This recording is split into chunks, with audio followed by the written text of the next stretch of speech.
الحمد لله الذي خلق الإنسان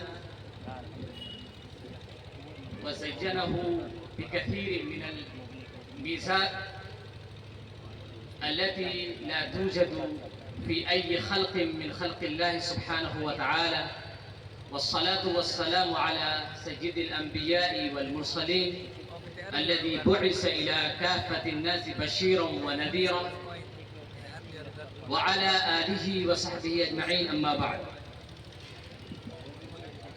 Honorable President of today's program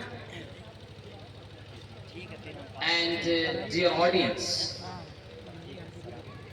I am really delighted, privileged and proud to see the bright minds of the Islamic seminary presenting their performance before this august gathering. Indeed, it takes great courage, boldness, gallantry to stand before the audience. Standing before the audience, expressing your desires, your feeling, your thoughts, your ideas, it's not such an easy task. We have seen a lot of people, they have a great deal of knowledge, thought, ideas, but when time comes to speak, to express before the people, they fail to do it. You can see the people, they have pile of money. Their account is overflowing with the money, and the balance is going to get suffocated because of the piling up, accumulating money. But when time comes to represent what the thoughts are revolving around their mind and what the ideas are flashing through their brain, they cannot do anything. At the time they ask their assistant, their advisor, to stand before them and teach them the lesson. So my dear students, the language is a kind of the great gift given by Allah Almighty to the human being. It is the language that can be considered a demarcation and a salient feature instilled, cultivated in the human being. Why? Because Allah Almighty wanted the human being to be the viceroy of Allah Almighty. Human being has been created in this world so that it can communicate, it can share the feelings, the sorrows, the hardship. It can console and soothe the minds of the people who are in suffering and the pain. So if the language is not given to the human being, definitely the human being would not have been able to communicate, to express, and to realize the sorrows, the problems, and the difficulties of the others. So my dear students, you have to realize the potentials, the talents, and the skills that Allah Almighty, our Creator, Sustainer, Cherisher, the All-Knowing, the All-Powerful, has given to all of you. And I can say and challenge the people who are coming up with the negative remarks against Madaris, saying that the people of Madaris are not capable to do or to comprehend the modern education. And it is the bright example of this program that is giving a resounding message to the evil genius who are engaged, distorting, reshaping, and spreading the negative picture of Islam, Muslims, and those who are associated with this universal message of Allah Almighty, the message that is giving the brotherhood, humanity, fraternity, equality, and justice. Dear students, I want to tell you, any language in the world, whether it is English or Arabic or whatever may be the language in the world is spoken or written, it requires you four things. Without observing and practicing and acquiring all these skills, you cannot be called that you know the language. And that is called LSRW. LSRW. L means listening. If you want to comprehend, if you want to have the good knowledge and profound knowledge of any language, you have to listen to the native speakers. You have to copy them. You have to emulate them. You have to just repeat the sentences, the articulation, the accent, and the pitch, the ups and downs of the sound. So the best person who wants to become the good speaker, he has to listen to the native speakers. For example, you can see a small child, he is born in Deoband. If you ask him, roti jal raha hai, jal rahi hai, so he should not be in doubt. Definitely he will say, roti jal rahi hai Maulana. When you are saying roti jal raha hai, it's wrong. Why? Because he's listening to his mom, his father, their parents and their siblings. Always they are saying roti jal rahi hai. So you did not hand over him any grammatical book that memorize this is the singular or this is the plural or this is the female or this is the common gender, that is the neutral gender. No, nothing. Why? Because he is repeating, he is copying what his mother is saying, what his father is saying, and how his siblings are pronouncing. So the first and foremost duty of the student who wants to become a good speaker, or a good writer, or a good orator, or a good debater, he will have to make a habit to listen to the native speakers. The first one is listening, and listening is the most important and the fundamental component of the language. And second thing is that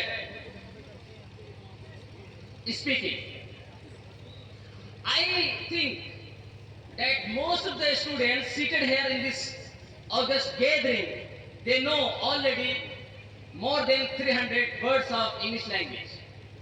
You know, English language is such an easy language that can be learned, that can be acquired, that can be obtained in any place. Because when you are coming out of the house, you are saying, "मैं room से बाहर आया." So room is also an English word. When you are going to the market, you are saying, मैं market जा रहा हूँ. So you are using market, station, mobile, computer, laptop, keyboard, door, water bottle. So most of the words are being spoken in our surrounding. So second thing is speaking. When I was a student of Darul Uloom, at that time the students were very shy and they feel ashamed while talking in Arabic language. But at that time I never left my teacher nor my friends, whether I recognize them or not. When I memorize any word, I wanted to put it into practice. So I was searching for the friends, the colleagues, and the companions so that I can put my words into practice. I was taking a pocket-sized diary in my pocket. When I watching the student is coming, so just I was keeping it out and watching the word, and then I'm throwing on him. So they were saying, "You like to become Maulana Abul Kalam Azad?" Yes, I want to become Maulana, like Maulana Abul Kalam Azad, but I want to become better than him. Because Allah Almighty has created and He has given the qualities. We have to realize our qualities. We have to assess what the beauties, what the good qualities, what the skills, what the talents, what the potentials Allah Almighty has given to me. If I realize that I am brave, so I can fight or I can defeat the lion which is coming to attack me. But if I am very passive and I feel that I am very fragile, I am very feeble, I am weak and poor, so definitely I cannot take courage to defend. So there are two things. The first one is listening, second one is Speaking comes by speaking. Even I say, if a person doesn't have any idea of having food, so also proper having food comes by practice. Otherwise, you are taking rice and all the people who are sitting on the table, they are laughing at you that the person where he has come from, he doesn't have any kind of decency or discipline or civilization. Even I say, walking comes by walking. If you don't know the proper idea of walking, definitely you will look odd among the people. And that's why you can see when you are repeating a single word before a small child, he just picks up the word and he starts putting into practice.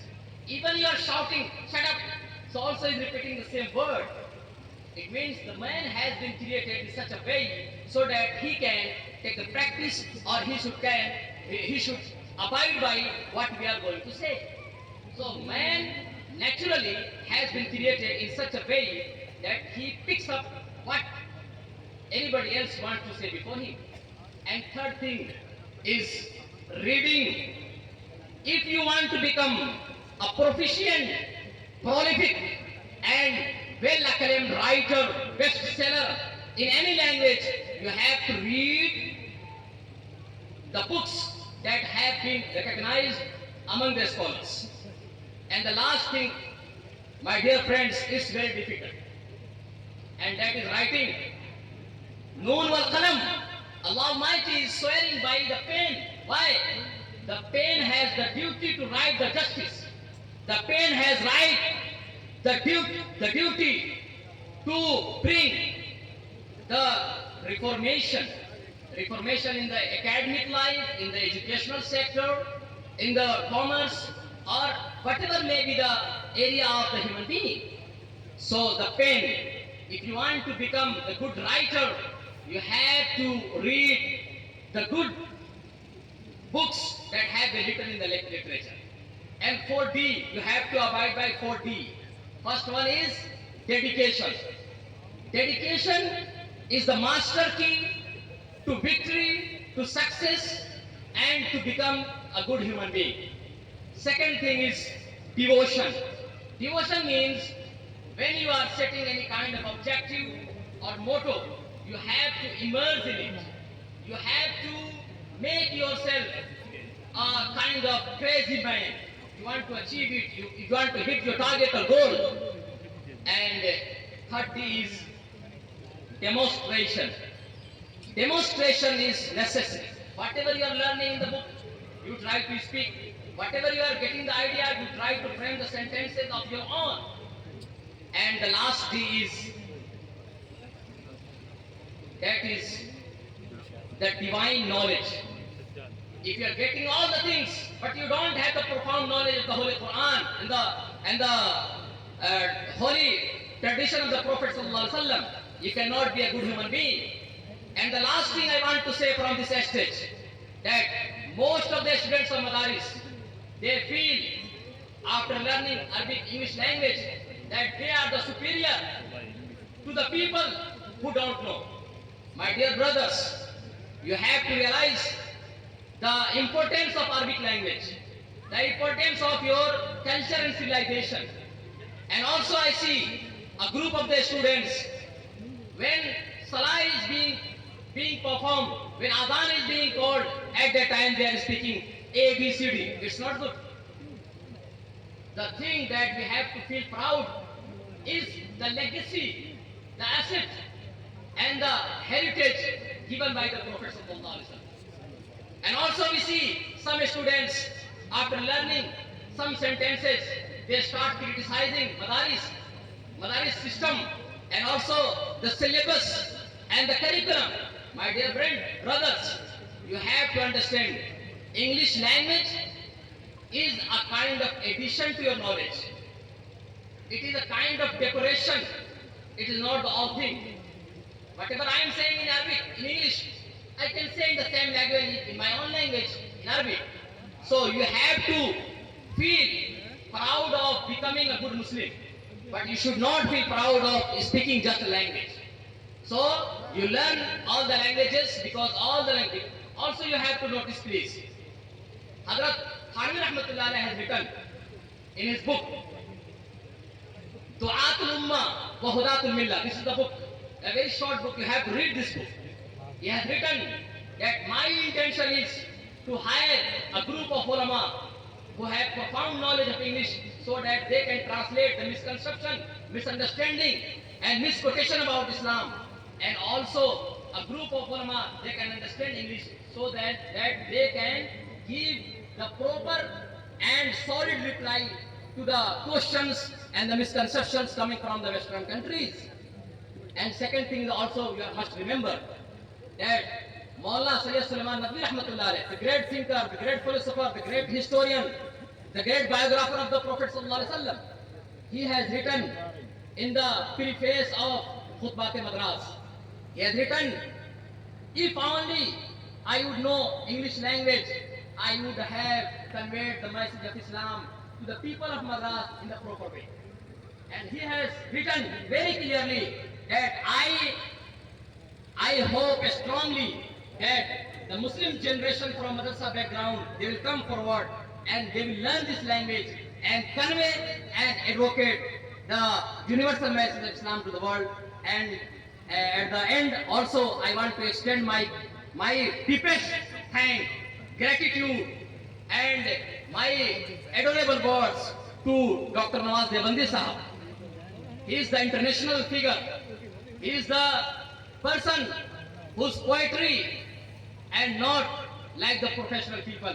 The poetry that has the sense, that has the meaning, that has the message, he goes abroad. But because of the encouragement of Brother Ahmad, he seated very patiently. He encouraged, he guided, and he gave his suggestions. So I appreciate his presence, his patience, his contribution, and his encouragement to this organizer. And also I extend my thanks, congratulations to Brother Ahmad to organize such a wonderful program. And also I congratulate to the students who are going to be awarded certificate on this momentous and memorable and historical day, historical event. And I pray to Allah Almighty to grant the desired success in near future. And I ask the students to be committed to the Islamic knowledge first, and then you learn English language. Thank you. Jazakumullahu khairan wa akhir da'wana alhamdulillah.